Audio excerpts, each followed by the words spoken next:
In those quiet moments, when we find ourselves wrestling with trying to understand the nature of our existence, it's only natural to turn to the observable world for answers. We look out at the cosmos to try and decipher how the universe came to be, or we consider the rules that govern the smallest particles of matter. All of the stuff that makes up you and me and everything else. But there's something else that's fundamental to our existence. The thing that makes us, us.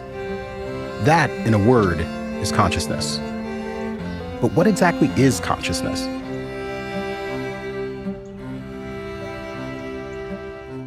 It seems to me that so many of the conversations about consciousness and existence can be incredibly esoteric. But you are a person who's actually doing scientific investigation into questions of consciousness. How do you make it coherent and make it something that you can actually wrap your hand around when it seems so huge? How did that feel? It felt like something, the qualia of handshake. That's what conscience is. It's not esoteric. It's the most basic thing there is. Okay. When somebody steps on your toe, I was thinking whether I should step on your toe to make the point. It hurts. That's what consciousness is. It's as basic as that. What you see is what you hear. It's the pains you have. It's the love you have, the fear, the passion. That's all consciousness. So it's experience and awareness. It's really the same. The different names for experience, awareness, subjectivity, phenomenology, qualia. These are all different words that philosophers, other people have invented. It is the experience of anything. If I'm dead, if I'm deeply anesthetized, if I'm in a deep sleep, there is no one there. There's no one home. There's no experiences. So that's the difference. It's a central aspect of my life that I feel. It's the most famous seduction in Western thought, cogito ergo sum. It really means I am conscious, therefore I know I am. The only way I know I exist is because I'm conscious. Remember Neo in the Matrix? He at one point he wakes up to the true world, the world of the machine, but he never has any doubt that he exists. Why? Because he experiences things. Humanity has made tremendous progress in our understanding of the world. And yet, there remains no widely accepted explanation of what consciousness is. It's still this tantalizing mystery for scientists and philosophers alike. This is, as the philosopher David Chalmers coined it, the hard problem of consciousness.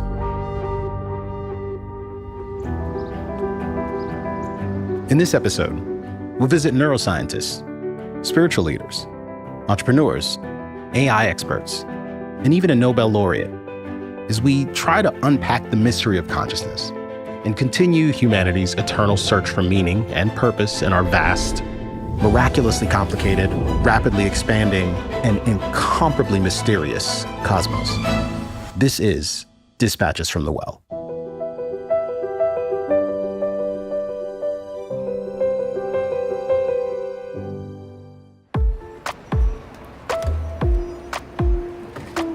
I think, therefore I am.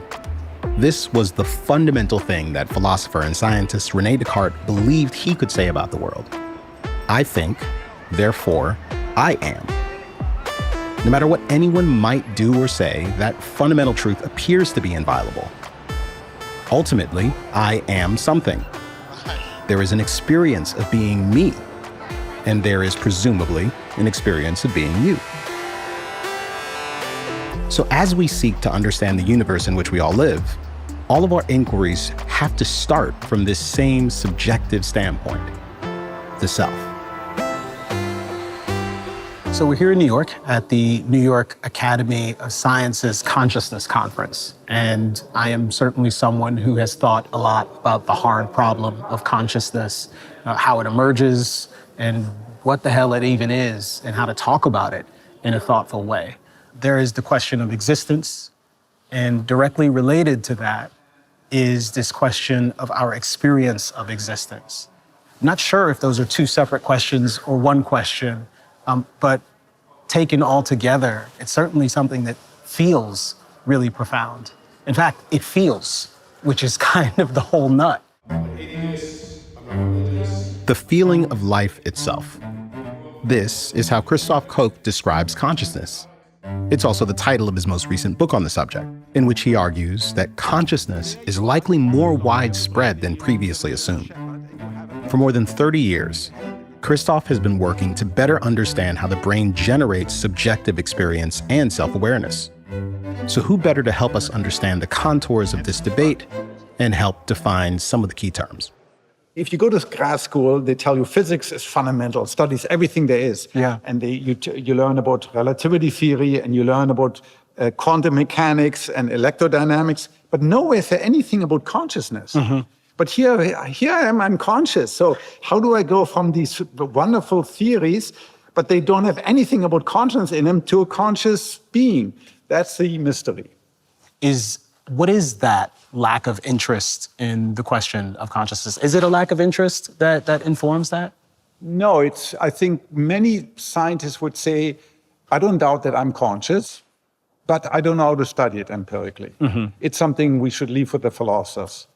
But I always felt that it's a cop-out. Because if science claims to understand everything, how can it not describe the central fact of my existence, that I'm conscious and that you're also conscious? Yeah. So it has to account for it. The principal instrument that we're using alongside any other tools to try and comprehend. Yes. Without conscience, there's nothing. Without conscience, I can't even look at any meter. I can't do science. I can't do anything. So I have to understand the tools that I use to understand the world.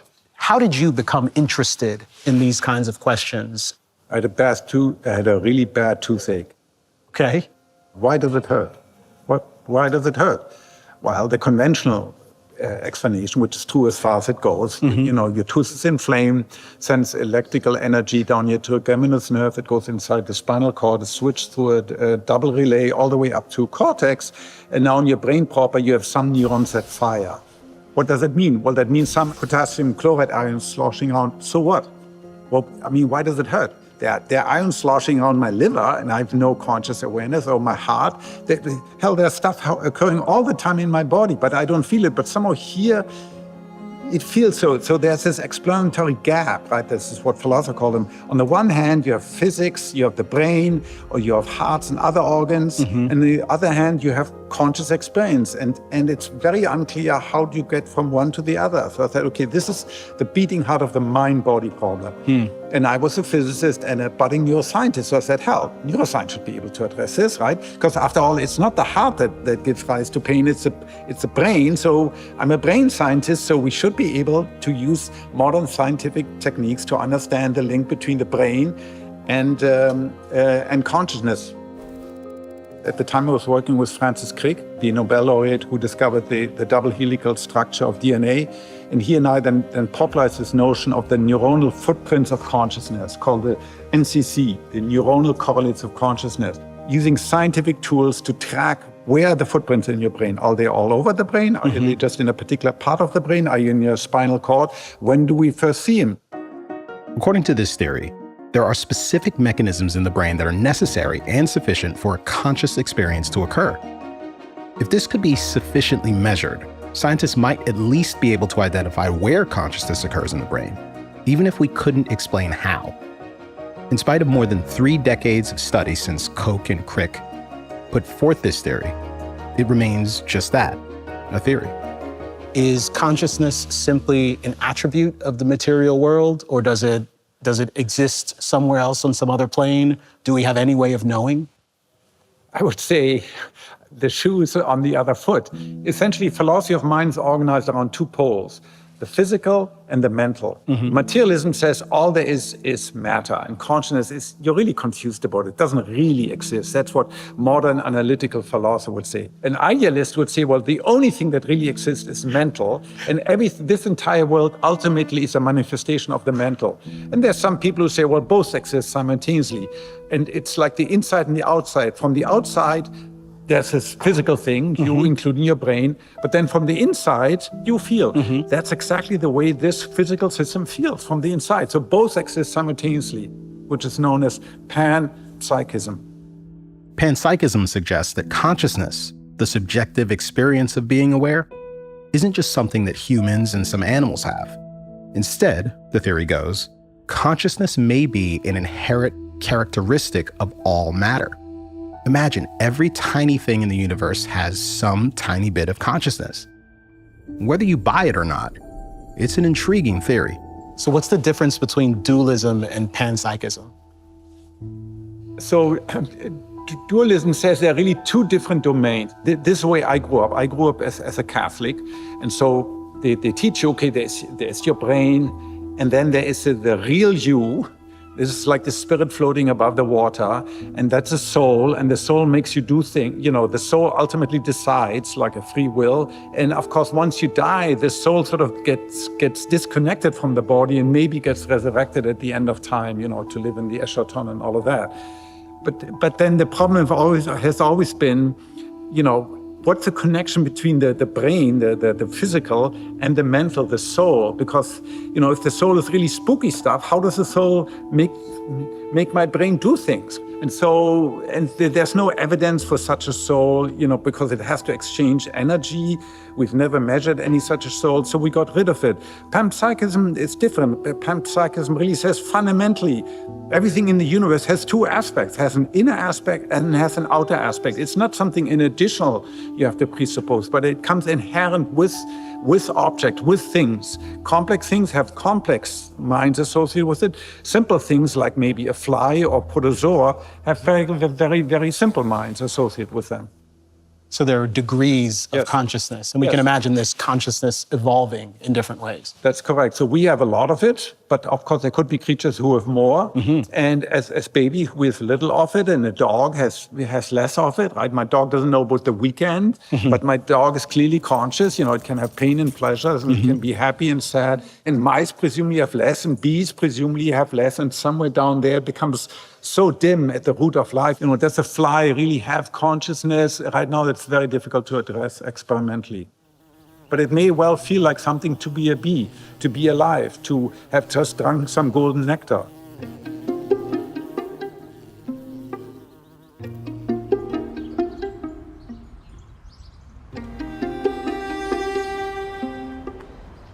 Over on the other side of Central Park is an unassuming townhouse, wherein the Vedanta Society of New York is housed. Namaste, Namaste. and good morning. Pleasure to meet you. It's a place where consciousness has been a topic for more than 100 years. Swami Sarvapriyananda, a Hindu monk, is its minister and spiritual leader. You're in a profession that is, by definition, almost interested in these questions on the perimeter of what we can know for certain, on that traffics in things that all of us, I think, wrestle with to different degrees. Who am I? Why am I here? What am I supposed to do? I think human beings, wherever they are, in whichever time we live, we have always been fascinated by these big questions. As you said, who am I really? What am I doing here? What's the point of all of this? And what's our destiny? And what is this? How do you define consciousness? That's a great question. And I would say the central theme in what we teach in the philosophy of Vedanta is consciousness. The reason Vedanta and other Indian philosophies in general have been interested in consciousness is the common project in ancient India was how to go beyond suffering, how to attain fulfillment in human life. And that concerns the human self.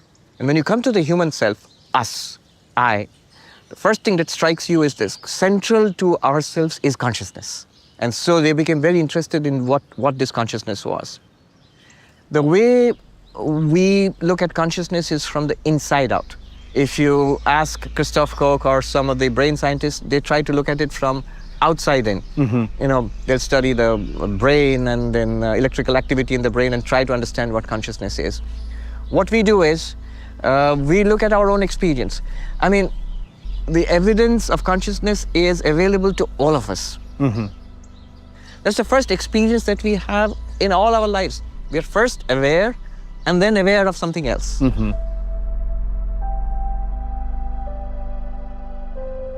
Consciousness itself does not need evidence because it's self-evident. It's what in Vedanta we call self-luminous. Light is a good example. In a dark room, when you switch on a light, everything in that room, people and tables and chairs, they're all revealed by that light. You don't need another light to see that light. Consciousness is the light of lights. In Sanskrit, Jyotira Jyoti. By its light, everything here is lit up. When we are seeing, hearing, smelling, tasting, touching, thinking, speaking, doing things. All the time, one common thread all throughout is that we are conscious. These are all activities, experiences in consciousness. And if you define life as a series of experiences, then what we would say is that an experience is consciousness plus an object. That you are aware, and then you're aware of something. Right. And the things that we are aware of, they keep changing. So we have a series of experiences. And consciousness plus object 1 is one experience, consciousness plus object 2 is another experience, and so on. But the consciousness is constant. In Western thought, the one who came closest to this, I would say, was the philosopher, mathematician, scientist Descartes, who about 300 years ago set out to find out, an absolute certain basis for knowledge. And he questioned, whatever could be questioned, doubted, you could doubt, but he found that your own existence can't be doubted. I think, therefore I exist. Vedanta would say that exactly, but you need to go one step further.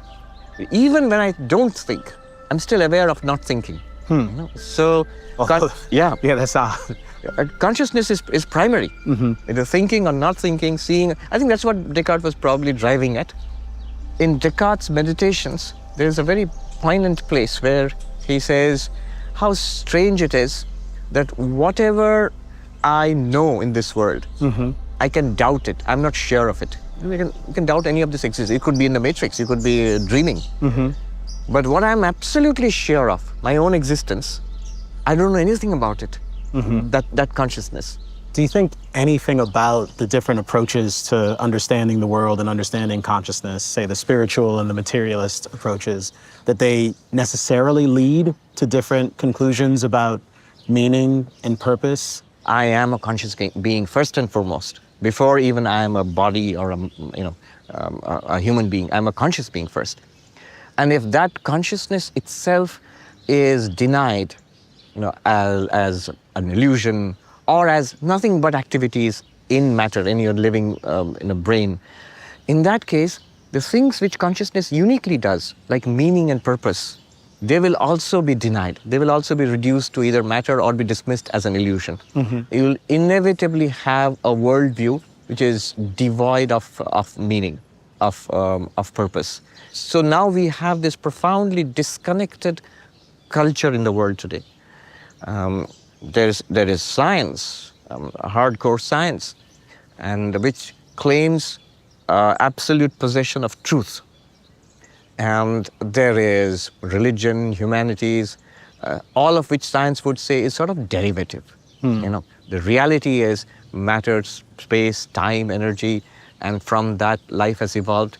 And then life sort of comes up with these little illusions of purpose, meaning, value, beauty, goodness. I think one interesting place is this, where right now, with ChatGPT and everything, with the AI, notice something very interesting is happening. Whatever we human beings were capable of, and we thought our highest capacities are, like intelligence, like memory, or like creativity, like decision making. Now these machines, AI-powered machines, are capable of doing all of that, except one thing. And that one thing is they're not conscious. If you say that, all right, make the machines conscious, they wouldn't know where to begin. That's why they are asking, what is consciousness and how can artificial programs, machines become conscious? That's a huge issue. So some people say, well, I was typing with a chatbot and I asked it if it was conscious and it said it was conscious, therefore it's conscious. Right. And you're like, okay, by the way, here I am, I sit here as a human being in front of you, I tell you, I am God. Okay? Right? I mean, that doesn't, there's more to it than a reply like there's that. Some competing claims. Yes. We'll have to sort that out. Yes. Reid Hoffman is one of the world's best-known tech entrepreneurs and investors. Perhaps best known for his role in helping to co-found LinkedIn, he's also an accomplished writer and a student of philosophy. Reid was an early investor and advisor to OpenAI, the startup responsible for creating what is likely the best-known artificial intelligence tool in the world, ChatGPT. ChatGPT is a large language model that answers questions put to it in natural language. For example, what are the challenges in trying to understand the nature of consciousness? Reid explored the ins and outs of this emerging technology by actually co-authoring his most recent book, Impromptu, with GPT-4. We wanted to talk to Reid about how artificial intelligence could help us better understand human intelligence and what it means to be conscious. When was the first time you remember thinking about artificial intelligence? Well, my undergraduate major, Okay. symbolic systems, is basically artificial intelligence and cognitive science. So I was interested in how we think, how we speak, how we understand ourselves, how we understand each other, and how we do that both individually and collaboratively. And Stanford had a great artificial intelligence department. And part of why it ended up being computation and cognition was my specific suggestion was kind of like, okay, these cognition capabilities by these machines help us understand our own, help us amplify our own, might even create something really amazing and understand what intelligence is. Because we're very anthropocentric, so it's like, well, thinking is what humans do. Yeah. And you're like, well, we certainly are a very good example of thinking beings and creatures. But think about all the other thinking creatures. Like, we generally are very negative on like how other animals think. And like, they think a lot more than we think they do. I mean, they pair bond, they mate for life, they coordinate in packs and groups. I mean, there's all kinds of things. And we say, well, they don't really think the way we think. Well, of course they don't think the way we think, but they do think, right? Well, now we also have another pattern of thinking. How do these machines think? Because, by the way, they are thinking today too. They're not thinking the way we are. They may not be thinking at our level of capability in some regards, but it's a pattern of thought, right? And so you think about, okay, how do we understand all of these different patterns of thought, and where are they similar and where are they different? Okay. Descartes is, I think, therefore I am. Yes. Right. And in general, with respect to philosophy, there's no uniformity of agreement that I can really know that you are having a conscious experience in the same way that I am having a conscious experience. Is that true or no? Or do you disagree? It's complicated. Okay. So part of what I think Wittgenstein and other philosophers did in upgrading Descartes, to put it in fairly simple terms, so he said, I think, therefore I am, because I go through this doubt and I realize that I must exist in order to doubt that I'm existing. So, okay, I'm formulating a thought about like, I think, therefore I exist. How do I formulate that thought? How does it have any coherence? How is it communicable to myself or to you? Yeah. And when you begin analyzing language, you begin to realize that in the pattern of it, there may be some kind of, as it were, transcendental observations about the nature of reality that come about if you believe. I think I understand what you just said, but you may need to explain that in a bit more detail. But Yes. If you believe that we are actually succeeding in communicating at all versus making random noises. Okay.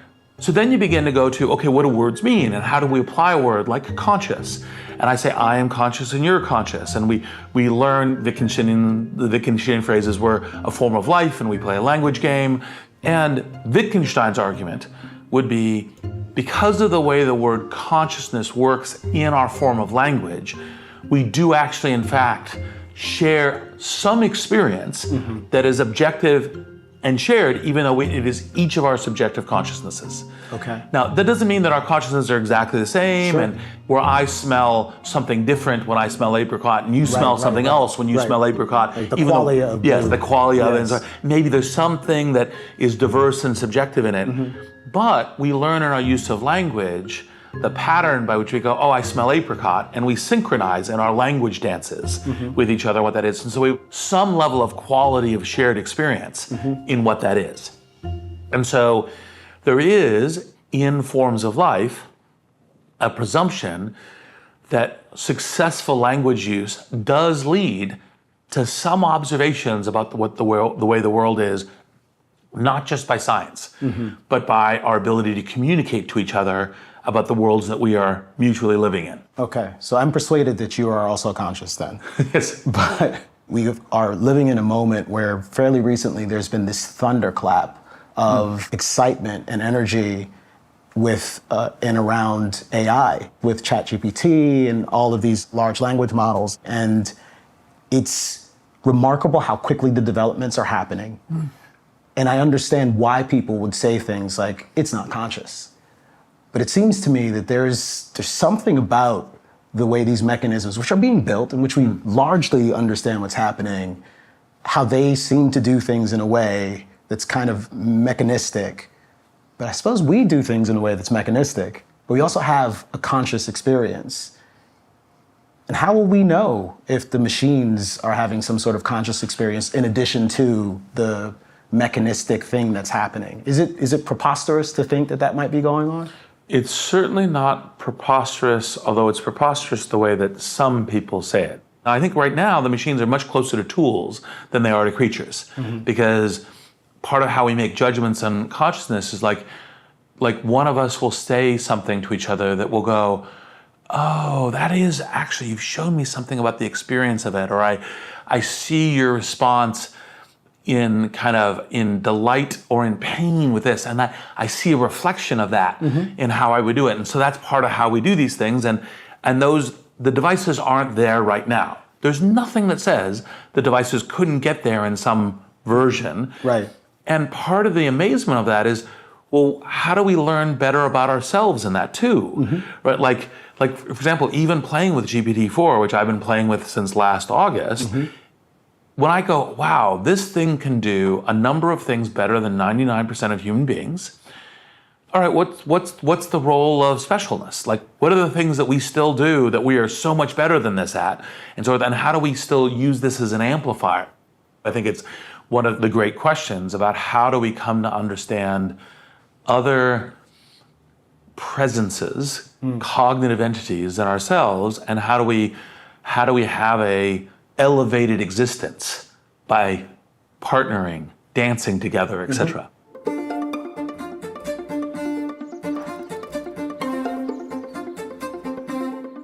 I don't think consciousness is all or nothing. It's clearly a continuum, and it's a continuum within an individual. You know, I'm more conscious when I'm awake.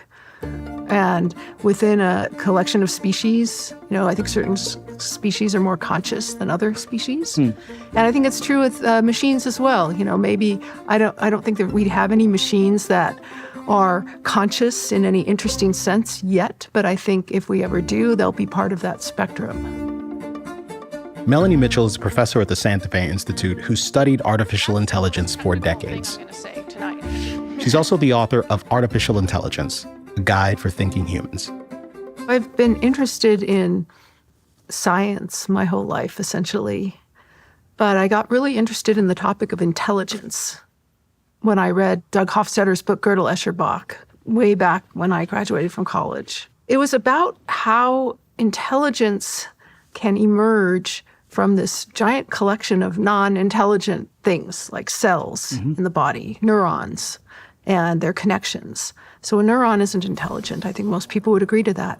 But when you put a huge collection of them together and they interact in certain ways, what we call intelligence emerges, along with a lot of other kind of mental, cognitive qualities like emotions, self-awareness, and other things like of that nature. So that was incredibly fascinating to me. And I kind of got into AI because I went to work with Hofstadter, and that's what he was working on. I mean, it was sort of a mix of cognitive science and AI because we were interested in understanding human intelligence by trying to develop intelligence in machines.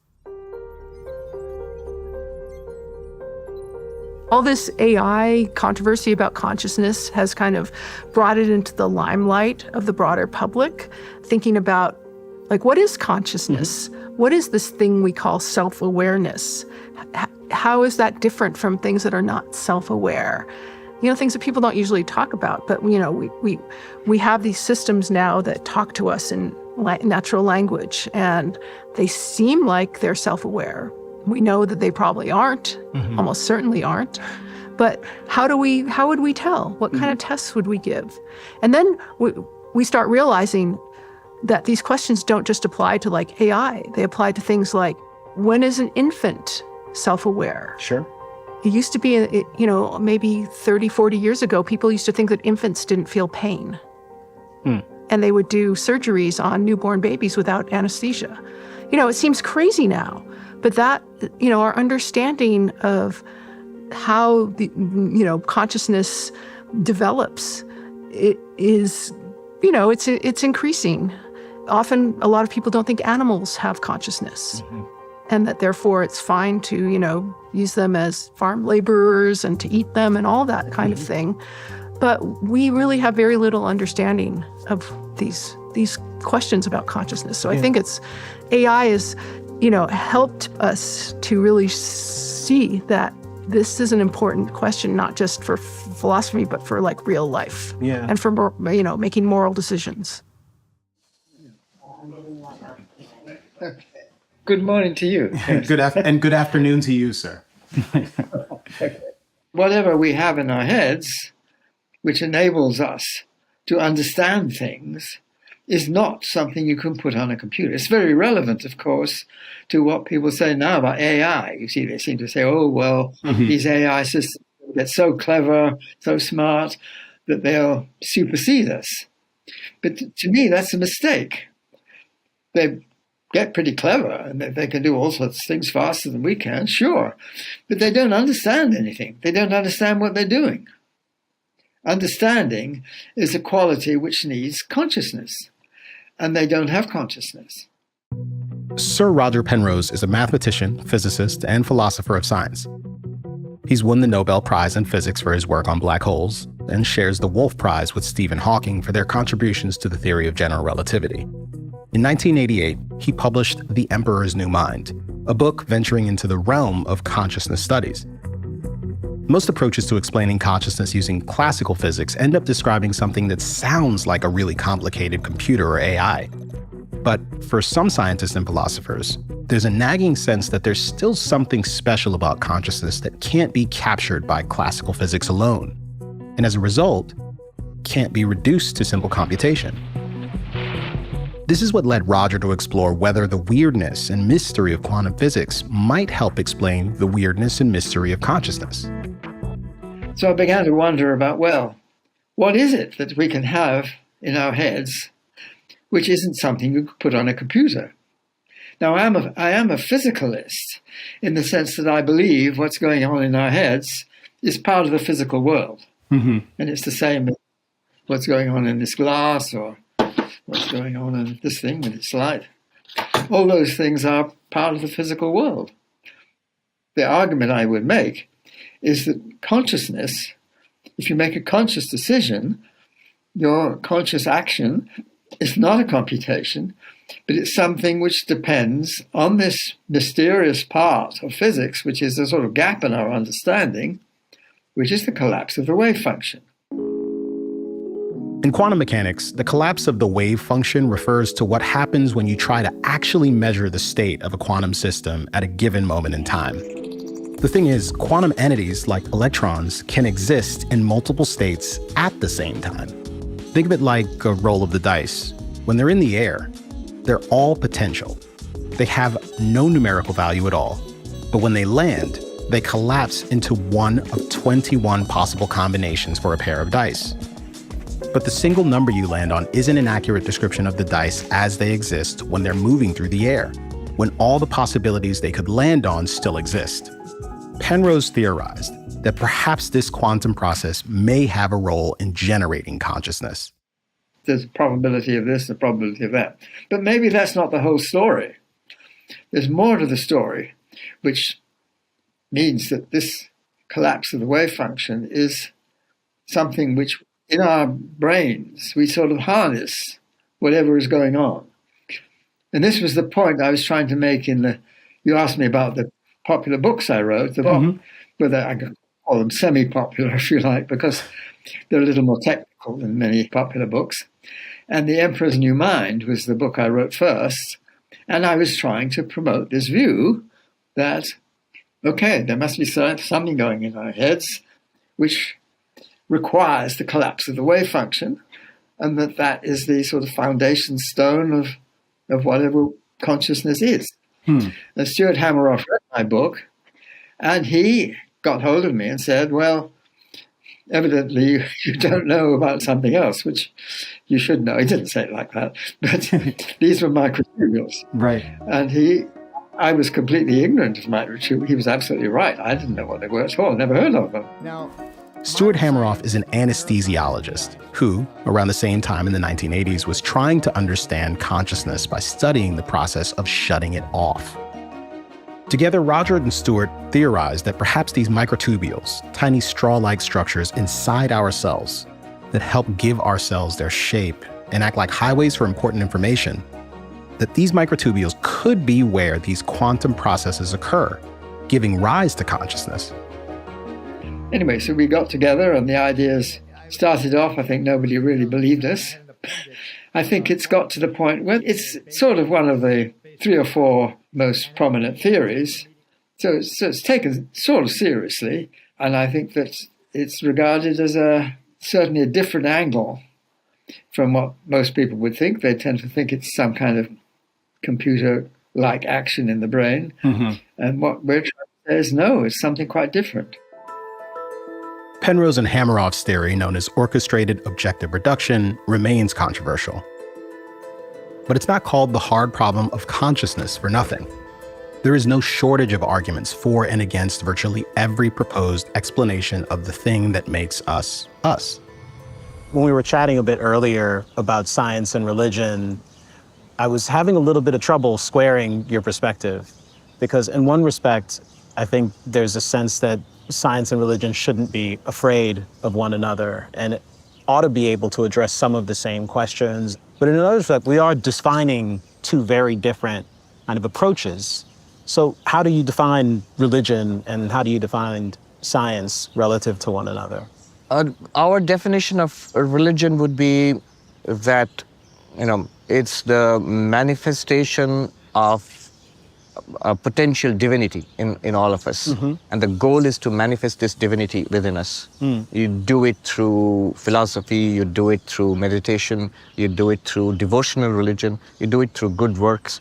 In all the ways in which humanity has tried to become better and greater, this is a manifestation of the divinity within us. And science, as far as we have it now, is a quest to understand what reality is. So far, it has been focused on external reality, and curiously, it has ignored ourselves. At most, we are focused on the body, mm-hmm. and we have learned an enormous lot about it. Mm-hmm. But the science of the mind is still in its infancy. I mean, if you ask a materialist reductionist, what's a thought? Mm. There is no space for a thought. You have to explain everything in terms of matter and energy and time and space. Where in time, space, matter, energy is a thought? What they will immediately say is that, of course, a thought is nothing but activity in the brain. But that's where you run into the hard problem of consciousness. And that's the biggest question in consciousness studies today. What exactly is consciousness? That it cannot be reduced to a brain. So even from a very rigorous, strict scientific perspective, you can no longer deny that there is something that it might be in principle impossible to explain through at least our present idea of science. Mm-hmm. I'm open actually. And people might think that you're a monk and committed to religion, which I am, mm-hmm. but I'm also open in principle to the idea that I could be completely wrong. Sure. And Richard Dawkins or Daniel Dennett might be completely right, mm-hmm. that it just might be matter. And therefore, all our religion and all of it might be just a matter of culture, of practice. Religion is good, but I don't subscribe to that. Mm-hmm. I subscribe to the heavy metaphysical baggage that there is an ultimate reality, which you may dress up as God, but something like that exists. Mm-hmm. And it's somehow deeply connected to our existence as consciousness, mm-hmm. and as conscious beings. Mm-hmm. There are many theologians who have a very different perspective on consciousness. And they imagine perhaps that there is this kind of supernatural world that exists and is perhaps outside of our own world, and that our conscious experience, separate from the material world, is something else altogether, that it can't possibly be understood in the way that you are trying to understand it. Do you have a general sentiment with respect to the competing approach? Well, very often it's not so much competing, because they agree that in this life, my brain is essential for consciousness. If I lose my brain due to an accident or gunshot or whatever, consciousness will be gone. So yeah. In that sense, we both agree. They offer a larger narrative that says, well, then you die, God will resurrect you in the fullness of time. Right. I have no proof of that. I have no disproof of that. It doesn't happen. But for myself, it doesn't, because there's simply no evidence for it. There's this other view, this idealism view, right, which is sort of non-religious, that says, yes, ultimately it's all a manifestation of the mental. And if you die, yes, your individual consciousness will be absorbed into the greater whole. Think of it like an ocean. You are right now an individual drop with your own ego, but then when you die, you'll return to the infinite ocean and be part of the larger consciousness. So in that sense, what is most fundamental is not the physical, it's actually the mental. But it's not personal survival. It's very different from the classical, you will be there in heaven floating around on some cloud in paradise. Right. It's interesting that you could think about all there is, the sort of mystery of all of that. And that drop could either be descending into some void, never to be heard from again, or returning to become a part of all there is. And one could hold the same thought, essentially, and frame it in those different ways. Two different ways, yes. Yeah. And the physicalist would say, yeah, that drop disappears into the void, as you just said. Or an idealist would say, no, it returns sort of to the ur-substance from which it all came. It's a very different view, but, might be true. Yeah. What if this is just ineffable? We can kind of approach it, but we'll always be infinitely far away. Yeah, there's no guarantee that there will be a final ultimate theory of consciousness, but I know there's a guarantee that there will not be such a theory if we don't try. The debate over how consciousness works, where it resides, and why we have it seems unlikely to be resolved in my lifetime. But as humans, we're prone to filling in gaps in our understanding with speculation and superstition. But I've got to say that with something as fundamental to our experience as consciousness, it's hard to imagine that it doesn't have some purpose. Maybe there is a teleology towards the elevation of consciousness and being in the universe, which we are somehow participants in, maybe leading examples of.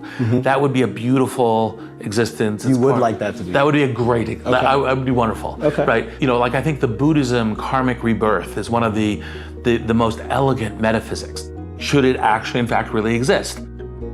Look, say the world doesn't have that teleology. There's no reason that we need to treat the world as if it doesn't.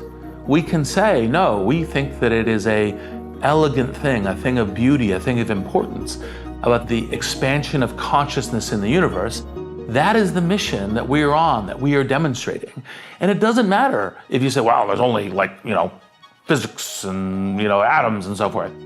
But let's act in a way such that the nobility of that quest of becoming our aspirational humanity, becoming more conscious, is the point of life. We can choose that, we can anoint that, we can say, that is where we're going. Consciousness is a gift. Whatever it turns out to be, and whether or not it has a purpose, it is present. It's the foundation of all human action, past, present, and future. It imbues us with the power to shape our world, to understand the universe, and sometimes even to step back and appreciate that feeling of life itself.